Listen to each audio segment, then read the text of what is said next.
understand it. So here is a smooth flat surface, that is a plane mirror. A light incident on it, a light is incident on it from that point, okay. Then we are drawing a normal. Normal is nothing but perpendicular to this plane mirror, which is exactly at the point of incidence. So we are drawing a normal at the incident point, matlab a point where light is incidenting basically, okay. And this is normal of this plane mirror.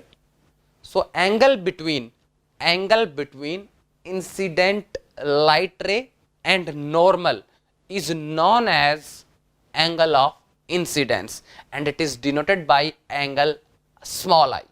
किससे denote कर रहे हैं अपन इसको? Small I से denote कर रहे हैं. Now this light bounce from that smooth surface, that is plane mirror, and goes in a direction, okay. So suppose this is a reflected ray. So the angle between the reflected ray and normal of the mirror is known as reflection angle or angle of reflection, and it is denoted by angle R, okay.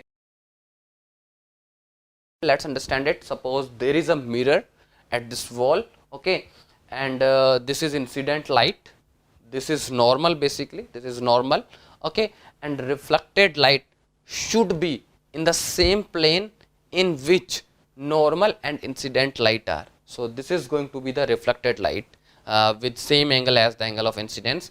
So this cannot leave this plane, इस plane को leave नहीं कर सकती है. तो अगर मैं यहाँ पे दूसरी किसी डायरेक्शन में अगर रिफ्लेक्टेड लाइट बनाऊँ जिसका एंगल सेम है, लेकिन फिर भी जो लॉज है रिफ्लेक्शन के वो इसको अलाउ नहीं करेंगे. This is not allowed basically.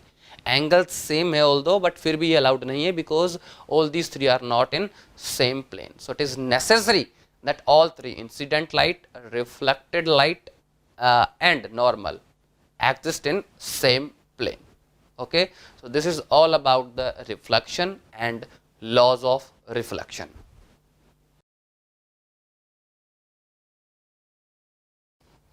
अब हम बात करते हैं लॉज ऑफ रिफ्रैक्शन की. तो यहाँ पे वापस से मैं क्या ले रहा हूँ, ग्लास स्लैब ले रहा हूँ. इस बार मैं रिफ्लेक्टेड लाइट नहीं बना रहा हूँ. हाँ, रिफ्लेक्शन और रिफ्रैक्शन दोनों साथ में हो सकते हैं. जो इंसिडेंट लाइट है उसका कुछ पार्ट रिफ्लेक्ट हो सकता है, कुछ पार्ट रिफ्रैक्ट हो जाता है, ठीक है. लेकिन सपोज दैट अभी फिलहाल अपन रिफ्रैक्शन पे फोकस करते हैं. तो लाइट इंसिडेंट हो रही है ग्लास स्लैब के ऊपर, ठीक है. जिस पॉइंट पर ये इंसिडेंट हो रही है उस पॉइंट पर अगर अपन ग्लास स्लैब की परपेंडिकुलर एक लाइन ड्रॉ करते हैं, this line is known as normal. क्या है ये? नॉर्मल है. क्लियर है? ओके. अब रिफ्रैक्शन होगा, दूसरे मीडियम के अंदर लाइट ट्रैवल करेगी और अपने पास से थोड़ी डेविएट हो गई है, ये यस. तो यहाँ पे हमारे पास तीन चीज़ें हैं, incident light, refracted light and the normal, okay. Normal light को जनरली अपन जब भी जहाँ पर भी ड्रॉ करेंगे वहाँ पे अपन डॉटेड लाइन से ही जो है ड्रॉ करते हैं इसको, ठीक है. तो ये आप हमेशा याद रखना, जस्ट कन्वेंशन के लिए, बाकी कुछ ज़्यादा ज़रूरी नहीं है. तो पहला जो रूल है, जो पहला जो लॉ है रिफ्रैक्शन का, वो ये कहता है that all three, incident light, normal and the refracted light exist in the same plane. यानी कि तीनों के तीनों एक ही प्लेन में कोइंसाइड होंगे, यानी कि तीनों का जो प्लेन होगा वो कॉमन होगा, ठीक है. This is exactly same like the law of reflection. Reflection में भी कुछ ऐसा ही लॉ था. उसमें क्या था, याद करो. रिफ्लेक्शन के केस में वहाँ पे क्या होता था, इंसिडेंट लाइट, नॉर्मल और रिफ्लेक्टेड लाइट तीनों एक ही प्लेन में होते थे. यहाँ पे क्या है हमारे पास, यहाँ पे इंसिडेंट लाइट, रिफ्रैक्टेड लाइट और नॉर्मल तीनों क्या है, एक ही प्लेन के अंदर. So that is the first law of refraction.